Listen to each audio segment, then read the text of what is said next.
Biro Hukum KPK mengungkapkan bahwa tim penindakan gagal melakukan operasi tangkap tangan atau OTT terhadap Hasto Kristianto dan Harun Masiku di Perguruan Tinggi Ilmu Kepolisian atau PTIK, Jakarta Selatan pada awal tahun 2020 lalu. Karena diadang oleh sekelompok petugas kepolisian di bawah pimpinan AKBP Hendy Kurniawan.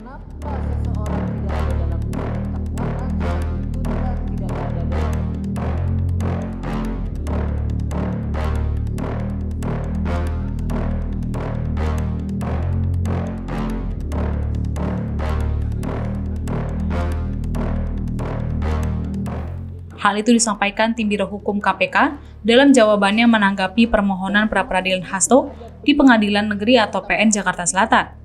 Tim Biro Hukum KPK mengatakan pada sekitar Januari 2020 tersebut, tim termohon melakukan pengejaran terhadap Harun Masiku yang melarikan diri ke PTIK.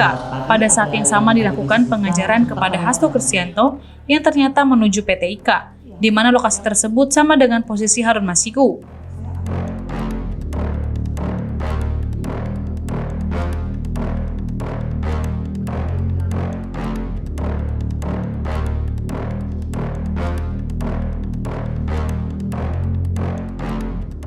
Pada saat tim KPK membuntuti dan OTT, justru diamankan balik oleh beberapa orang yang diduga merupakan suruhan Hasto. Tim Biro Hukum KPK mengatakan, saat itu digeledah tanpa prosedur, diintimidasi dan mendapatkan kekerasan verbal dan fisik oleh AKBP Hendy Kurniawan dan kawan-kawan.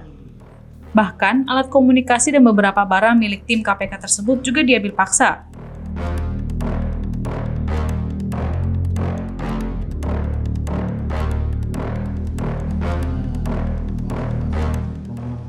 Apa saya mau rekening apa gimana?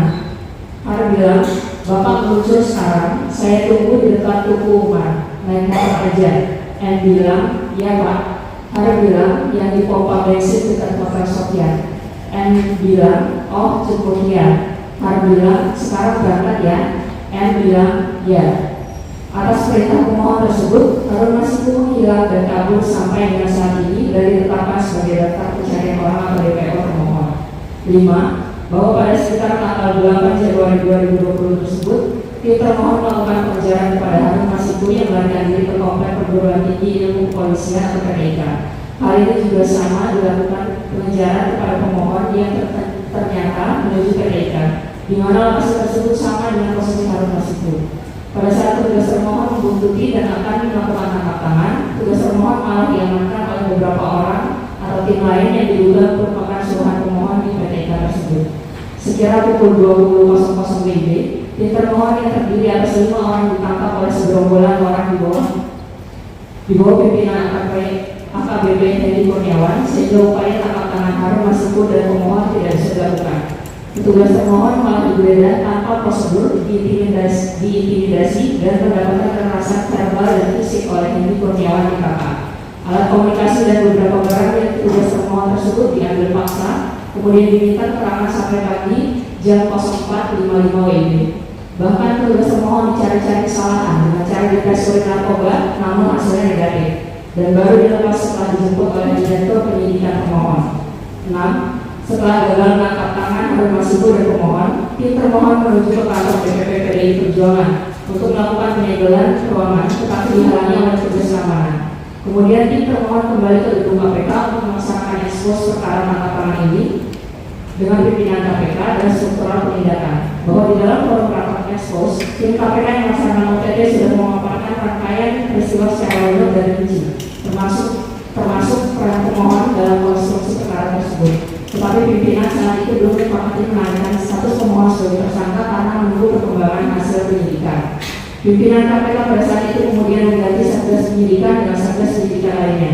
Bahwa pada saat ekspos kemudian diputuskan hanya menaikkan menjadi ke penyidikan dengan 2 surat perintah penyidikan dan 4 orang tersangka, yaitu tersangka pemberi suap Harun Masiku bersama-sama dengan Saiful Bahri. Sedangkan tersangka penerima suap adalah Wahyu Setiawan, salah komisioner KPU, bersama-sama dengan Agustian Rio Fidelia. Bahwa dalam hal ini Harun Masiku masih belum bisa diamankan karena melarikan diri. Selanjutnya KPK menerbitkan laporan kejadian tindak pidana nomor LKPK 03 tahun 2020. Sementara itu, saksi Kusnadi menyebut Sekjen PDIP Hasto tidak berada di kompleks PT IKA saat KPK hendak menangkap Harun Masiku. Kemudian tim hukum Hasto Magdir Ismail mengatakan tidak sembarang orang bisa masuk ke kompleks PT IKA tersebut.